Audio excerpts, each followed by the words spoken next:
Paz a vosotros, mis amados hermanos del grupo Edificados en la Palabra. Les saluda su hermano en Cristo, Rafael González, desde México, y continuamos con el tema en este mes, que es el Evangelio a la manera de Jesús, estudiando a Juan. Hoy nos toca ver la esclavitud del hombre a causa del pecado. Y como siempre se los digo, mis amados hermanos, vámonos de inmediato a la palabra de nuestro Dios. Y entonces vamos a Juan capítulo 8 del verso 33 al verso 40, que se los leo. Dice así: le respondieron: somos descendientes de Abraham y jamás hemos sido esclavos de nadie.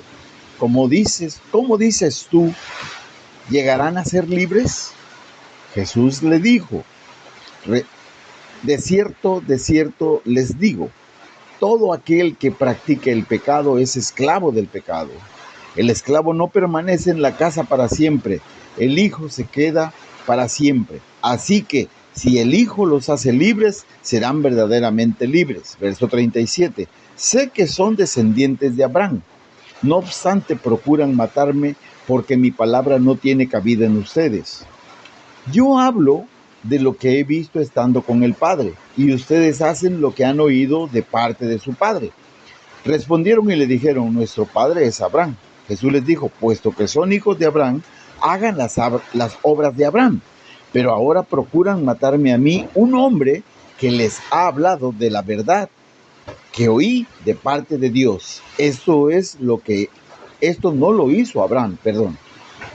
Bien, mis amados hermanos, antes de comenzar le quiero decir, aquí en Coatzacoalcos ahorita está soplando un fuerte viento por el temporal que estamos viviendo desde ayer, que trae un viento de más o menos 80 kilómetros por hora con bastante lluvia, pero bueno, aquí estamos, gracias a Dios. Y dice la palabra que eso no lo hizo Abraham.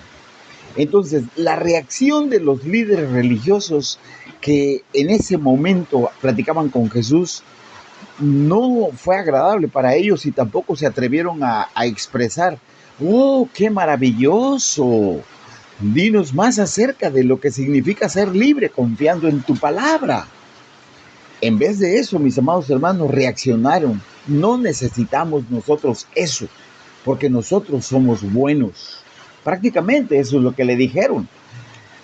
Entonces, vemos nosotros una respuesta totalmente precipitada.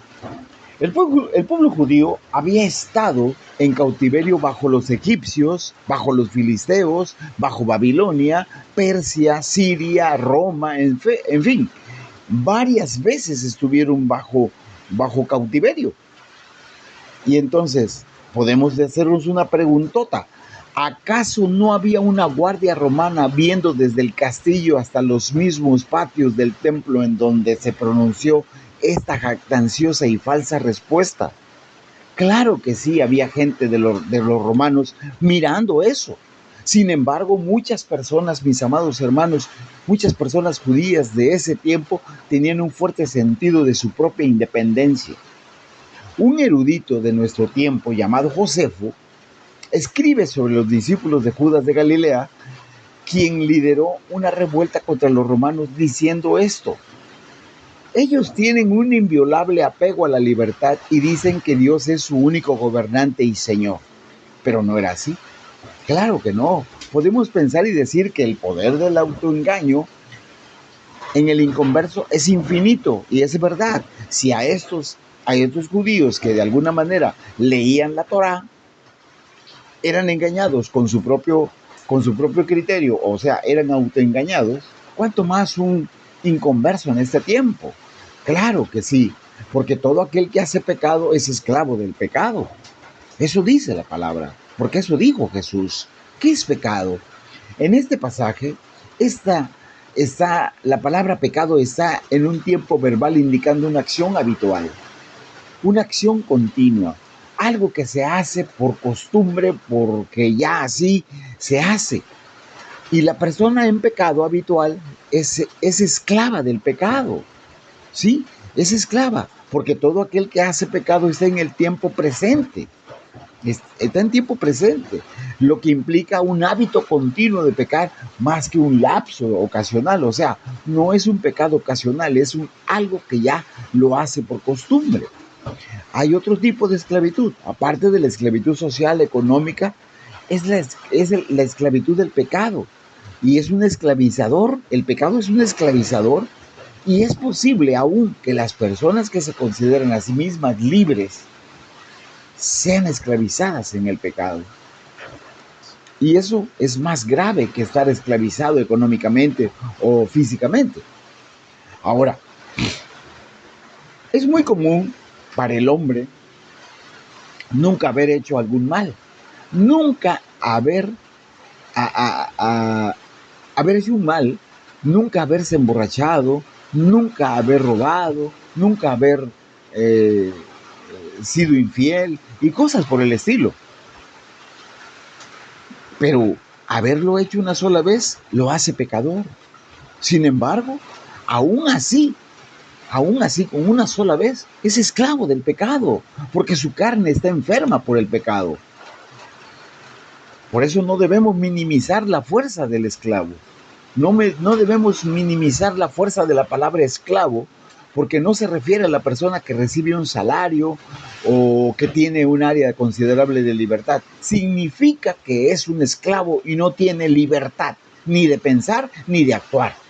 Es esclavo. Ahora, el esclavo no queda en la casa para siempre, dice Jesús. La esclavitud del pecado es el peor tipo de esclavitud, porque no hay escape del yo. No, y es algo que agolpa todos los sentidos del ser humano, incluso su espíritu, su cuerpo, su alma, todo está totalmente controlado por el pecado. Ahora dice ahí, un hijo debe liberarnos, y el Hijo de Dios nos libera y nos lleva a la familia de Dios. El esclavo no tiene carácter. Amados hermanos, no tiene un carácter permanente el esclavo. Puede ser despedido, puede ser vendido o incluso puede ser muerto, porque no es digno de seguir ahí. Si el Hijo os libertare, dice Jesús, seréis verdaderamente libres. Y si somos liberados de nuestra esclavitud al pecado, liberados por el Hijo y liberados por permanecer en la palabra de Jesús y ser sus discípulos, entonces somos verdaderamente libres, teniendo verdadera libertad que contrasta con la libertad que los fariseos ciegamente afirmaban tener cuando hablan en 8:33 de Juan. Nosotros somos los hijos de Abraham y nunca hemos tenido necesidad de ser esclavos. No. Ellos estaban creyéndose algo fuera de este mundo incluso. El Hijo os libertare. Así el esclavo del pecado, mis amados hermanos, no puede por sí mismo cambiar su estatus. No se puede convertir a sí mismo en un libre, ni tampoco puede ser convertido por ningún otro pecador. El libertador debe de ser Jesús únicamente. El liberador de nuestra esclavitud debe venir de fuera de las filas de la humanidad esclavizada. El liberador debe venir desde el cielo y ese es Jesús. Ese es Jesús, nuestro amado Salvador, nuestro hermoso Señor Jesucristo. Porque si somos esclavos del pecado, entonces podemos ser transferidos a su casa cuando Él nos salva y llevados a nuestro verdadero hogar en la casa de nuestro Padre. Claro que sí. Y aquí es entonces cuando la bendita esperanza para todos se convierte en una realidad, que somos libres, libres de todo pecado, libres de toda culpa, libres totalmente. Fíjense, un contraste. Una mujer cristiana de más de 80 años, mis amados hermanos, allá por Hong Kong, platicaba de su vida en China, pero aún usaba mucho el vocabulario que los comunistas utilizaban al describir su revolución, que la llamaban ellos la liberación. Y se le pregunta a esta mujer, cuando estabas en China, ¿eras libre de reunirte con otros cristianos para adorar a Dios? Y contesta la mujer, oh no, respondió, no, Desde la liberación a nadie se le permite reunirse para servicios cristianos. Y le vuelven a decir, pero seguramente podían reunirse en grupos pequeños y discutir la fe cristiana. ¿Es cierto? Y dice ella, no, no lo éramos. Responde una vez más.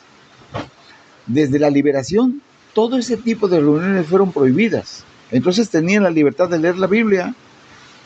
Y vuelve a responder, desde la liberación, nadie tiene libertad de leer la Biblia. Entonces no era una libertad. No había una liberación como lo está comentando la mujer. ¿Por qué? Porque ellos no podían hacer su voluntad. Porque son esclavos. En ese caso son esclavos económicos. El punto es claro, amados hermanos. La libertad no consiste en la clara libertad. En la palabra libertad, perdón. No consiste en la palabra libertad. O únicamente en palabras. Sino en una relación con Jesucristo. O sea, a través de permanecer en su palabra y siendo su discípulo. Porque él dice, contestándole a los líderes de ese tiempo, dice, sé que sois descendientes de Abraham. O sea, le dice, sé que son ustedes descendientes de Abraham. Jesús admite, pues, que son descendientes de Abraham, en un sentido genético. Pero Abraham no era su padre en un sentido espiritual. Eso se los hace notar. Cuando los mensajeros del cielo vinieron a Abraham, él los recibió. Pero estos descendientes genéticos de Abraham rechazaron y buscaban matar al enviado del cielo, a Jesús. Eso es lo que querían hacer. Entonces, mis amados hermanos, mantener intenciones asesinas contra alguien que nos ha impartido la verdad de Dios no es una señal de los hijos de Dios.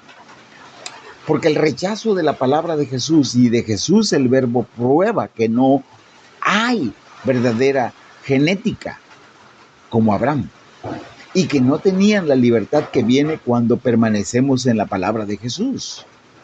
Consideremos varias formas en que la palabra de Dios debe tener cabida en el creyente y se las digo como estas ideas. La palabra de Dios debe tener una posición interna. La palabra de Dios debe tener una posición de honor. La palabra de Dios debe tener una posición de confianza. La palabra de Dios debe tener una posición de autoridad. La palabra de Dios debe tener una posición de amor. La palabra de Dios debe tener una posición permanente en la vida del creyente.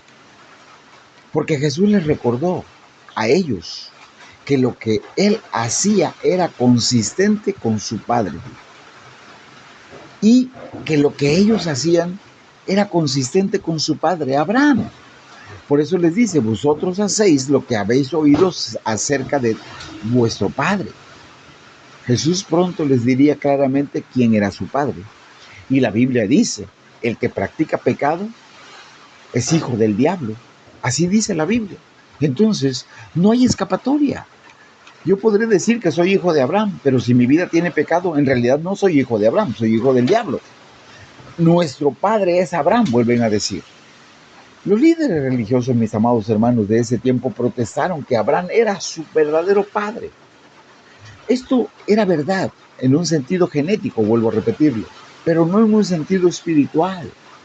Jesús estaba de acuerdo en que eran descendientes de Abraham, pero no hijos de Abraham, porque buscaban matarlo. Mientras que Abraham lo aceptó, porque Abraham lo acepta. Ellos estaban haciendo las obras de su padre. Jesús expuso las inconsistencias en su vida, porque eran hombres necios y malos. Ellos decían que eran hijos de Abraham, pero no actuaban como si fueran hijos de Abraham. El punto de Jesús es importante. Nuestro linaje espiritual determina nuestra naturaleza. Mis amados hermanos, cuando nosotros tenemos un linaje espiritual que determina nuestra naturaleza y nuestro destino, entonces eso indica que somos nacidos de nuevo y que tenemos a Dios como nuestro Padre. Y esto va a poder mostrar en nuestra naturaleza y en nuestro destino quiénes somos realmente. Pero si nuestro padre es Satanás o Adán, también se demostrará en nuestra naturaleza y en el sentido humano nuestro destino. como se muestra en los adversarios que tenía Jesús enfrente en ese momento. Reflexionemos, mis amados hermanos, en lo siguiente. En verdad, ¿quién es nuestro Padre? ¿Acaso nosotros podemos decir que nuestro Padre es Abraham? Porque muchos en la iglesia, muchos en varias congregaciones que yo conozco, de otras denominaciones incluso, aseguran que su padre es Abraham. Pero Jesús te dice a ti, si en verdad eres hijo de Abraham, las obras de Abraham harías. Abraham obedeció sin cuestionar a Dios. Abraham tuvo fe. A pesar de haberse equivocado, corrige el rumbo y es un hombre considerado como el padre de la fe. Pero yo, ¿puedo asegurar que él es mi padre? Porque nuestra naturaleza lo declara francamente, amados hermanos. Nuestra naturaleza nos evidencia ante nuestra realidad. ¿Quién es nuestro Padre? En verdad, nosotros hemos sido liberados de pecado. En verdad, nosotros hemos sido sacados de ese hoyo cenagoso. Y nuestros pies están puestos sobre la roca, que es Cristo Jesús. En verdad, nosotros estamos seguros que no somos esclavos del pecado. Mis amados hermanos, que Dios los bendiga, que Dios los guarde y que Dios haga resplandecer su rostro en cada uno de ustedes. Les saluda su hermano en Cristo, Rafael González desde México. Paz a vosotros. Paz a vosotros.